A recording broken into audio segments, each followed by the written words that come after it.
Hear that?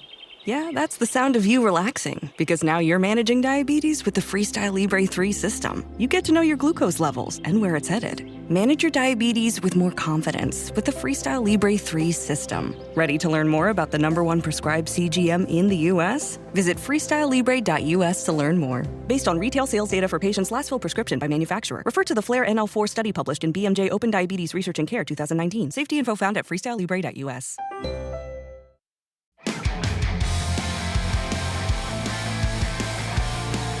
The supercontinent that was known as Pangaea began to break apart during the early Jurassic epoch about 201 million to 174 million years ago.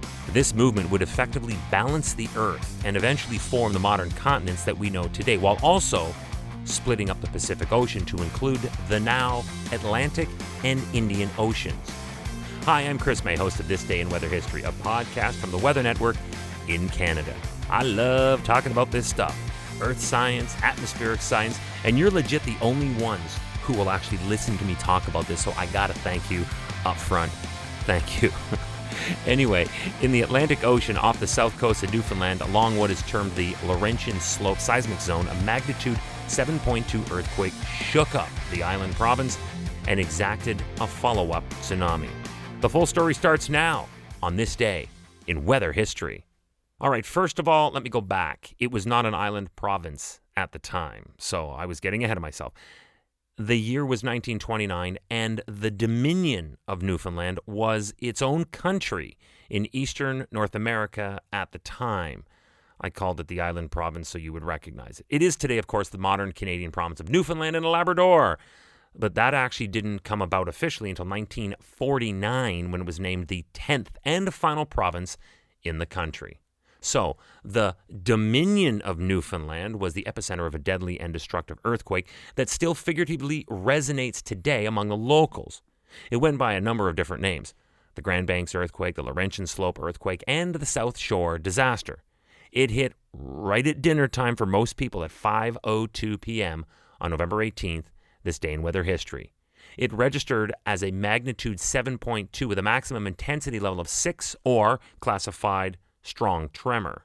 The earthquake's epicenter was located on the edge of the Grand Banks of Newfoundland, about 400 kilometers or 250 miles south of the island.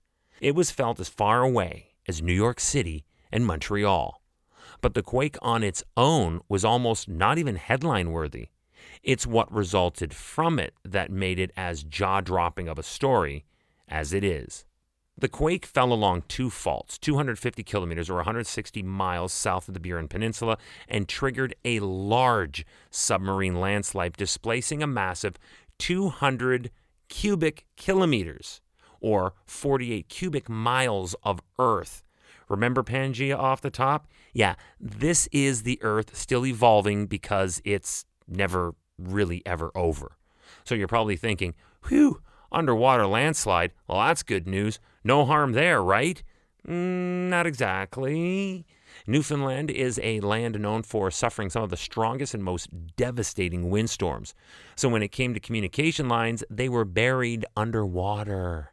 This earthquake that triggered the submarine landslides took out 12 transatlantic telegraph cables, and that massive displacement of Earth I just mentioned, it led to a tsunami that arrived in 3 waves. This situation was spiraling downward and fast. This was Canada's largest submarine landslide ever recorded, up to 500 times the size of the 1894 Saint-Alban subaerial slide. And the tsunami it was responsible for was no slouch either. The tsunami waves reached along the Burin Peninsula shores at heights of 3 to 8 meters. That's anywhere from 10 to just over 26 feet. And a run-up of 13 meters. That's 43 feet of run-up. It destroyed many coastal communities on the peninsula, taking the lives of at least 27 people, while also leaving an additional 1,000 or more homeless. After the earthquake, it took 2 hours and 23 minutes for the tsunami to eventually strike Burin, Newfoundland, 340 kilometers or 210 miles from the epicenter, and then 2 hours later in Bermuda, which is almost 1,500 kilometers away and basically 900 miles away. Tsunamis can travel at incredible speeds, and that is why they take people by surprise. 1 second, you're looking at what might be the night coming on fast, and the next, everything is gone. They are a powerful phenomenon and have very fast travel times. For instance, for these tsunami waves to reach Bermuda in only 2 hours after beating up the Buran, it would have traveled at a mean speed of around 700 kilometers per hour. But then it swept across the rest of the ocean as far away as the Azores, part of Portugal, 4 hours later. And for that to happen, it would have had to travel at a mean speed of about 630 kilometers per hour. That is a rocket. This is why the story is remembered today, this day in weather history. Tomorrow is November 19th, and it was on this day in weather history when, back in 2008, more than 1,500 cars and trucks were stranded overnight on the Trans-Canada Highway near the Cobequid Pass in Nova Scotia. At this time of year, we are still more than a month away from the official start of winter. So these fall storms are therefore stories that need to be further examined.